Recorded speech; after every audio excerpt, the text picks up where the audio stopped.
Hi, I'm James Shillinglaw. I'm here with Stuart Gill, who is Vice Chairman of Yorkshire's Great Houses and Gardens. We're here at Newby Hall in Yorkshire, and we're going to we've taken just a little tour around, and we're going to talk about this wonderful Newby Hall, as well as other great properties that you can see when you come here to visit Yorkshire in Northern England through Manchester Airport. And this is Insider Travel Report.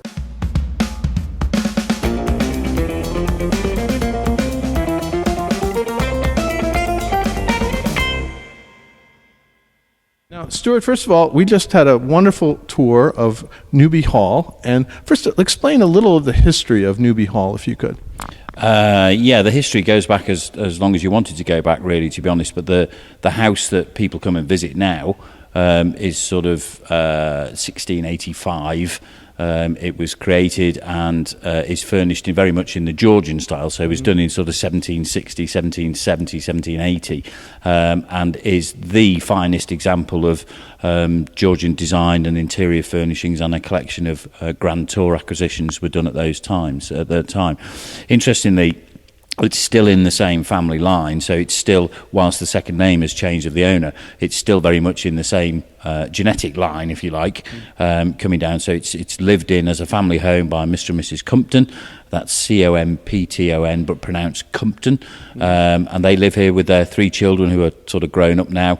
And it's been open to the public for, well, probably actually the first day it was opened, they were open for private tours, but certainly open to the general public since the 1950s. In fact, we just saw some settings for some party they're having this weekend, and yes. This is off-season right now. Yeah, it's off-season now, so we go back to being very much a family home, and I hope you didn't see any of the invitation, the place name settings. If you did, you're not allowed to tell them to the general public. Actually, I was just reading the menu. It sounds like a pretty good. Yeah. The menu I'm fine with. Yeah, that's right. Fine. So guests I'm less relaxed about. So I didn't see that, but it was wonderful to see all these wonderful rooms in this incredible estate. And then, of course, the other main feature that people should come here for is the gardens, and they're absolutely outstanding, right? Yeah, the gardens are what we're known for, really, to be honest. And people don't really appreciate that this is actually a private garden. So it's a private garden that opens up to the public during the summer. So there's a bit of if we don't do any research here, we don't do anything other than if it looks good and it grows here and it should be planted there, it gets planted there. Mm-hmm. There's no committee to respond to. There's no sort of ulterior motive. It's just about aesthetics.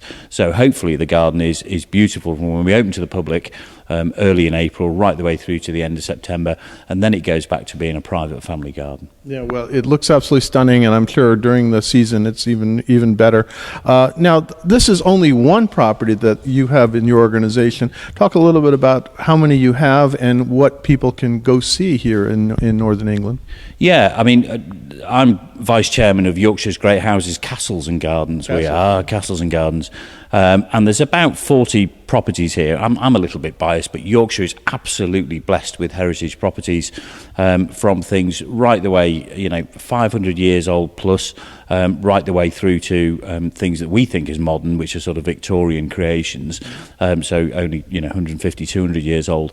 Now, a lot of them are privately owned, but there are also lots owned by the nation, if you like, by English Heritage and by National Trust. Mm-hmm. They all have a different offer, but what they do have in common is quality in terms of the visitor experience. That's something we're very keen on, and also the history. So there's some real sort of gem or nugget of history there.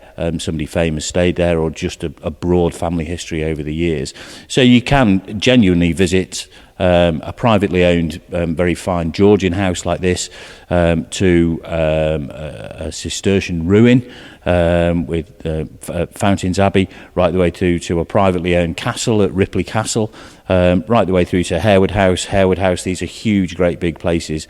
And there's, within about 40 minutes drive of here. We're probably only 2 hours from Manchester, but 40 minutes drive from here, would get you to 40 of those properties at least. So there's they all have wonderful gardens, I assume, and all have great experience. Not all absolutely formal gardens like ours. A lot of them have. Everyone will have some sort of landscape. So there will be sort of capability brown style landscape, which traditional English parkland with the mature trees and the grass and the sheep grazing and all the rest of it, or very formal gardens like ours. But we, as a group, we come together to not only monitor the quality and to keep everybody's game up. We all talk to each other and share data, but we also market effectively. So we are all covered under one website and under one leaflet. So if you are a travel advisor out there and you want your clients to experience this kind of thing, first go to the website. Yeah. And what else would you suggest that travel agents, travel advisors do for their clients to set up tours and things like that here? I think the one thing to do would be just have a look on the map. Because actually, we're no distance from Manchester. My daughter goes shopping in Manchester. Admittedly, I grumble and moan when she does so, but it's a big city and it's not far from here. The communication links are absolutely fantastic. So have a look at a map. Don't forget that there is fantastic accommodation to suit all pockets in some of the smaller towns. So there's Ripon, for example, is our local town. Harrogate, the most amazing place, absolutely awash with bedrooms of a really good quality, and lots of other places. Don't just look at the absolute big centres of York. We love York, it's just down the road. But there are some beautiful places and you really experience English life rather than English life on a plate. No, do you know what I mean? Absolutely. Well, although I got to tell you, I may go back and see if I can put one of my place names at one of that tables this weekend. Maybe I can just sneak in. And you and I could get in there on the table. If I'm being brutally honest, our places are down below stairs. Is that all right? Well, upstairs, downstairs. That's how we do downstairs, it. I'm afraid it's going to be. There you go. We'll be down there. Well, Stuart, thank you very much for taking the time to explain all these Yorkshire great houses and castles. Yeah. And yes, Newby Hall here is amazing place for your customers to visit, and make sure you come here and go see a lot of the other parts of the collection as well. Great. Thanks again. Thank you, and thanks for coming to see us. I'm James Shillinglaw, and this is Insider Travel Report.